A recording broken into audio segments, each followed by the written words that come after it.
Final selection in the ultima will be, it's Irish trained, which is, I know they've got an awful record in the race, but it's going to be Stumpstown. And the final pick in the race is going to be Stumpstown. Just like with profile, it's 2 runs at Cheltenham. Finished second Kimmill last season and well fancied, and then came on New Year's Day and won on New Year's Day over track and trip. Obviously he's been found in the market, he's around a 10-to-1 shot, but I think he's going to go close. I know there's a lot of other Irish ones that have been short and been well backed in this race. He's got the course form, so I'm willing to take might be willing to take a swipe on him as well. So then we come to the big one on day one. It's the Champion Hurdle. Obviously we've had all the controversy, I say, the news about Constitutional not running now. So it's now going to be a case of it's a stake man's to lose.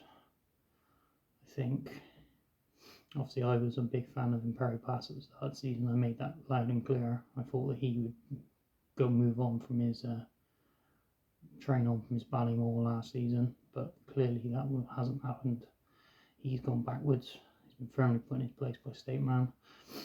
I think he's now the rightful one to beat in this race. Obviously now Gordon's decided to bring Irish Point here, which I'm extremely disappointed about because I've got him at decent prices with the stayers, but there we go, he comes here. Don't think he's got a hope in how to beat State Man, to be honest. On any given day I think he might finish a good second, because the race isn't there's not a lot else in behind, to be honest. The fact that Not So Sleep is 4th in the market, Pride of Town is all about this race. So I'm willing to say State Man wins and Irish Point finishes second. Potentially could do the forecast, but at the moment I'm not really getting too much involved in this race. I'd just be happy to watch State Man win his Champion Hurdle. Next we move on to the Mares Hurdle. And again I think it's turned into a bit of a 2-horse race. I've backed Ashrow Diamond before Doncaster because I thought she would get the better of Gala So, which she did. So I backed her. She was 8-to-1 for the race. So I backed her for the mares. She's now 4-to-1, which is still a decent price, but couldn't be more impressed with Lossingmouth. I've written her off all season. I didn't think that she would settle after what she'd done in the Triumph, where she just pulled Townend's arms out for the best part of all the race, but still managed to get there. I thought 2.5 miles she's not going to get. Not a hope in hell she's going to get 2.5 miles, but the way she won on trials day at Cheltenham certainly oozed confidence. Paul Townend oozed confidence on the back of her, and she's definitely the one to beat now, and for certain. So definitely you could. Obviously they've been talking about the Champion Hurdle, but I think that's next year's plan for her to step up into the Champion Hurdle. We'll take the mares on the way first. She's going to be hard to beat, but I'll stick with Ashrow. We're on at 8-to-1, we'll see what happens. But Lossingmouth is going to be very difficult to beat now. And we come on to the Boodles handicap. Another tough race to crack. In my anti-post market, I have backed Lark in the morning. I've got him on at 8-to-1 before, when he was declared for his race at the start of February. Before then he was pulled out due to the grain. He's then been pulled out of another 2 races since. So I'm not overly keen on the fact that they've been saying about run, and he's never ran. But there we go. We move on. And then, but I think he's still got a decent chance. The handicapper has not been too mad on him, but he's now 6-to-1 in the market. Favourite still, but that could look a bit skinny now. My other couple of things, I've actually also backed Melantino at 16-to-1.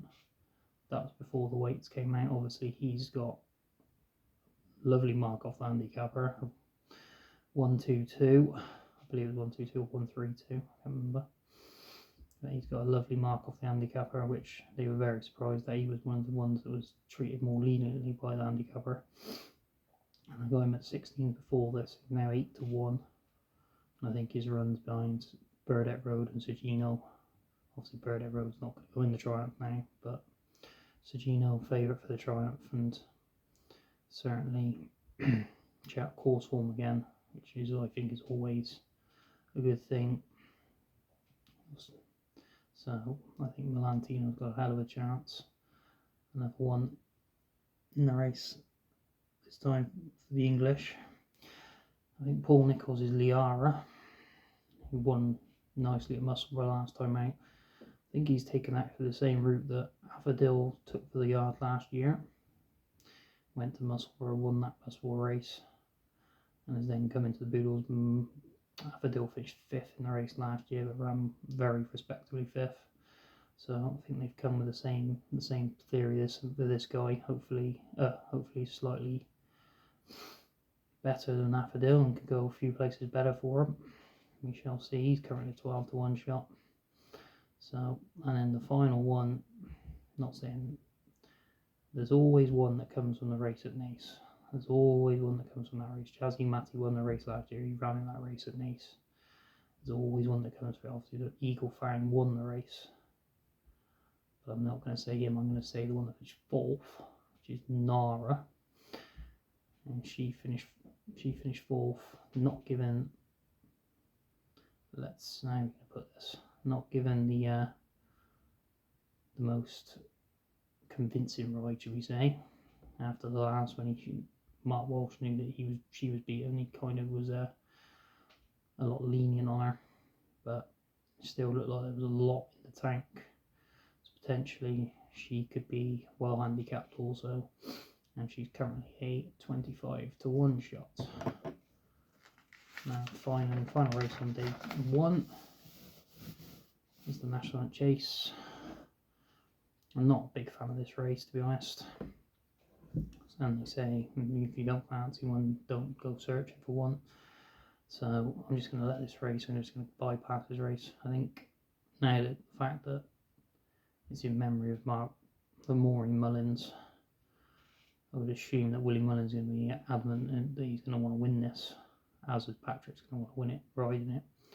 So Embassy Gardens got a hell of a chance, but I wouldn't be rowing in at 9 to 4 on Embassy Gardens for this race, to be honest. So I'm going to leave the race alone and look elsewhere. Okay, so that's day 1. This is going to come back in 2 parts because I've had to dash off and come back again, but that's what will be. I'll move on to day 2 and that'll be produced in a second. Thank you very much for listening.